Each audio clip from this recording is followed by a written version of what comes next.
Today we are going to learn how to simplify fractions.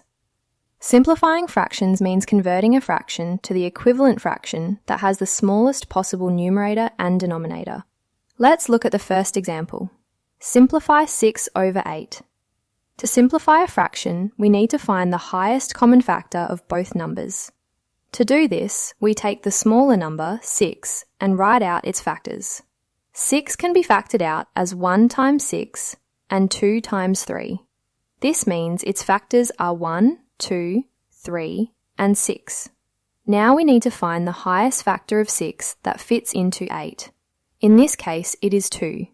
So, 2 is the highest common factor, which means we need to divide our numerator and denominator by 2. 6 divided by 2 is 3 for our new numerator, and 8 divided by 2 is 4 for our new denominator. So, simplifying 6 over 8 becomes 3 over 4. Let's look at the second example.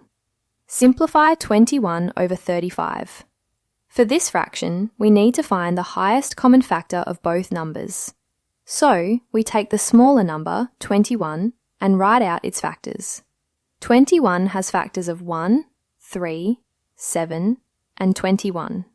We then find the highest factor of 21, which goes into 35, which is 7. Using our highest common factor, we then divide our numerator by 7 to get a new numerator of 3, and the denominator by 7 to get a new denominator of 5. So, simplifying 21 over 35 will become 3 over 5. Let's have a look at the third example. Simplify 18 over 42. We need to find the highest common factor of both numbers.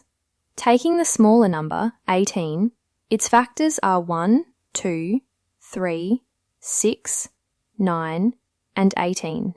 We then find the highest factor of 18 that goes into 42, which is 6. We divide our numerator by 6 to get a new numerator of 3, and the denominator by 6 to a new denominator of 7. So, simplifying 18 over 42 will become 3 over 7. Now it's your turn.